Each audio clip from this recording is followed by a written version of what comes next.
While Tekken 8 has only been out for a few days, it is, at least in my mind, one of the best fighting games on the market today. Of course there will be people that disagree, but for someone like me who could never really get into Street Fighter properly, and has played other fighting games like Dragon Ball Z Fighter and Melty Blood from time to time, Tekken was always the franchise I returned to. So, while we're at it, how about we talk about Tekken's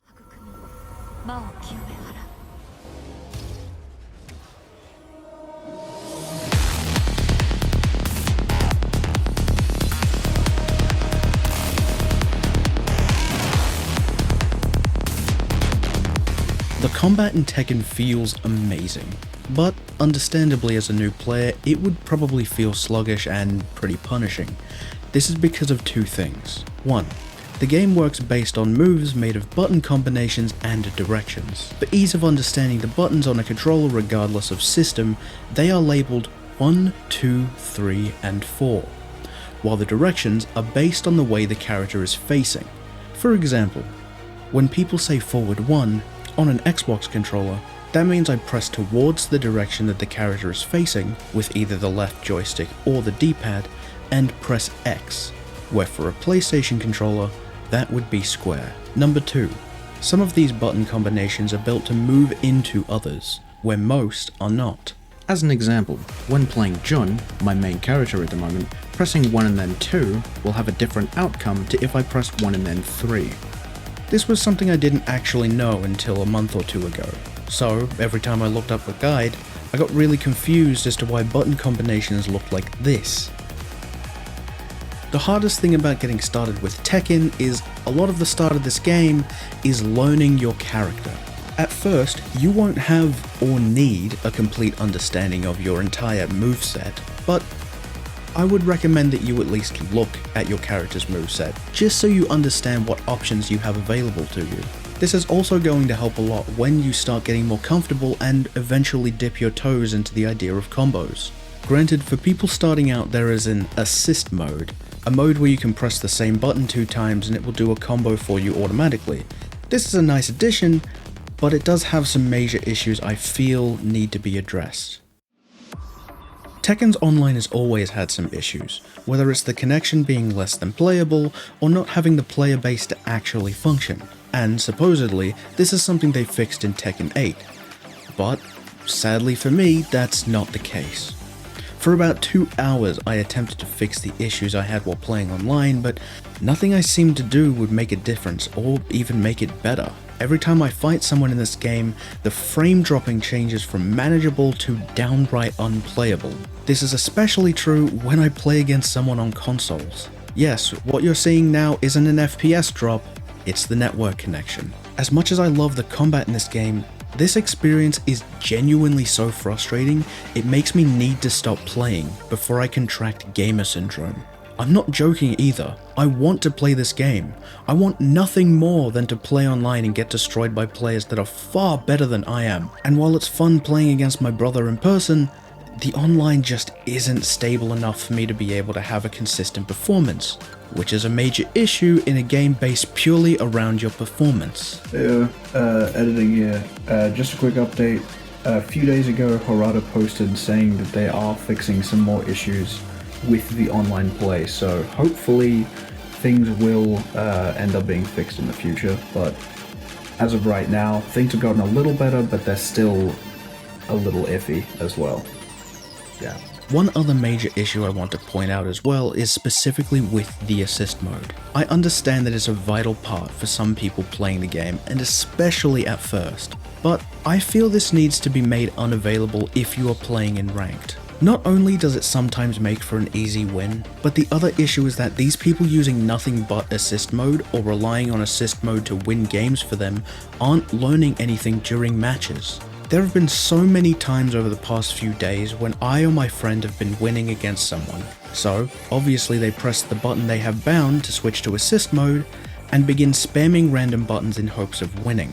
If this wasn't a factor, it would result in making easy openings and losing faster than they already would have. But since these combos are basically automatic, they end up flooring me. So you might end up asking me, why don't you just adapt? And Usually I do if it's something that they do early on. But again, the online matches in Tekken are best to 3, which is not enough for me to learn a character's combo and then understand what I'm doing wrong with every move. So this section yet again is going to have some spoilers, which, if you don't want to be spoiled, you can skip to the time in the description or somewhere up here. But you do also have the option of pausing this video and then completing the story, since it only took me about 3 hours in its entirety. So, first let's catch up on what's happened so far. Thankfully you can do that with the gallery. So, Heihachi Mishima is the father of Kazuya Mishima. At a young age, after Heihachi's wife revealed she was a devil, Heihachi killed her. Fearing that his son also had the devil gene, he throws Kazuya off a cliff, claiming that he would either die or survive if he had the devil gene. Surprising no one, Kazuya survives and plans on killing Heihachi and taking over the Mishima Zaibatsu, which he does after winning the first King of Iron Fist tournament. The winner of the first King of Iron Fist tournament wins the ownership of the Mishima Zaibatsu. Kazuya then throws Heihachi off the same cliff he was thrown off when he was young. 2 years later, Heihachi defeats Kazuya in the second King of Iron Fist tournament, during which Kazuya meets Jun Kazama. Jumping ahead 10 years, Jin Kazama, the child of Kazuya and Jun, is attacked by a creature called Ogre, in which Jun attempts to protect Jin after he is defeated. Afterwards, Jun disappears with Ogre. Jin, under the instructions of his mother, then finds Heihachi and is trained in the Mishima fighting style. Several years later, Jin faces Ogre again and unleashes his hidden abilities. Heihachi, watching the fight, notices Jin's familiar powers, shooting him in an attempt to stop the devil gene once again. This only makes it worse, however, as it fully unlocks Jin's devil form. Heihachi receives information claiming that Kazuya is still alive, finding a company called G Corporation. Sending his private military into the building, Kazuya beats them, telling Heihachi over the cameras that the military were wearing on their headsets that he aims to take the Mishima Zaibatsu back. This causes Heihachi to open the next King of Iron Fist tournament, but this time Jin defeats both Heihachi and Kazuya after his devil form awakens once again, causing Jin to flee.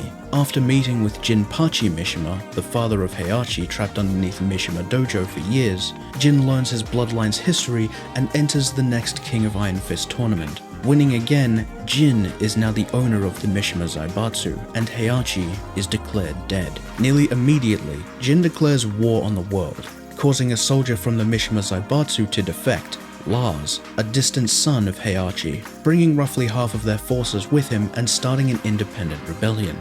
At the same time, Kazuya places a bounty on Jin's head and begins fighting against the Mishima Zaibatsu as well. In response, Jin announces the King of Iron Fist tournament, and then goes missing. Eventually tracking Jin down somewhere in the Middle East, they find him resurrecting an ancient demon known as Azazel, killing him in hopes of stopping the devil gene from spreading in the future. Since Jin was missing, Heihachi, who had survived the explosion at the Mishima Dojo, returns to the Mishima Zaibatsu, taking the company back and continuing the war against G Corporation, announcing another King of Iron Fist tournament. At the same time, Lars saves Jin from a G Corporation ambush, taking him into the rebellion as Kazuya defeats Heihachi once again, this time throwing his father into a volcano. I also forgot to mention that Akuma from Street Fighter is in this game, and he's a demon hitman that was contracted by Heihachi's wife to kill both Heihachi and Kazuya after she died. Okay, so now on to Tekken 8. Coming face to face with Kazuya once again, Jin is defeated.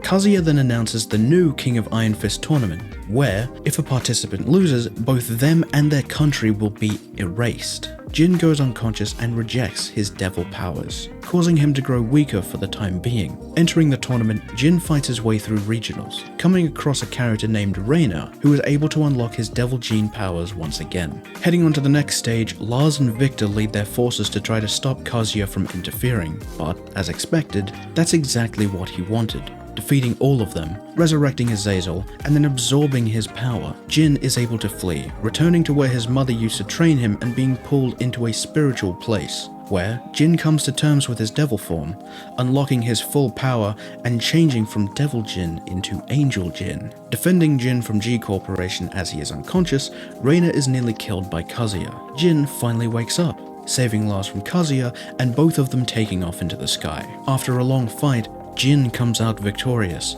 having purified Kazuya and leaving him where he fell, where it is revealed that Jun is in fact alive, as well as Reina unlocking her devil form. So, to be fair, in the story, I had a lot of questions. Like, the main one is, why does Reina have a devil form? We understand that Kazumi, Heihachi's wife, was the reason that Jin and Kazuya had it, so unless Heihachi had another kid with her, that wouldn't be the case. To be honest, the Tekken lore is pretty confusing and a little all over the place, but that doesn't mean bad. Don't get me wrong, I have a lot of questions about where things are supposed to sit and what the proper through line is for all of the side characters. There is also a lot of plot armor from time to time, but it's fun. And at the end of the day, that's all it really needs to be for me to be satisfied with the story and game. And my god, was this story fun. Through all of the twists and turns, the constant surprises, I just loved every minute of it, even if I did get frustrated at some points. So, I've already managed to put over 20 hours into this game since launch a few days ago. So, I think it goes without saying that I love this game, but the issues with it are pretty insane, sometimes to the point where it makes the game next to unplayable. And that's where I have the biggest issue. Not that I'm bad at the game. I love learning and getting my ass handed to me, but when I'm trying to punish someone and it lags right before their combo ends, resulting in me losing a bunch of health or even losing the round, that feeling of losing because the game is out of my control is so infuriating. And because of this, I would have to give Tekken 8 an 8? This game is amazing fun. From the story to the character chapters and all of the hilarious cutscenes that come with them, as well as being one of the greatest fighting games I've played to date. But due to the massive issues with online play that are currently present, I don't think I can give it a higher score. I was even debating going lower than an 8, but considering the online issues outside of launch seem to be only happening for me, I decided to give it the benefit of the doubt. So, after all of that, thank you so much for watching. Keep an eye out for more of these in the future. I'll catch you in the next one.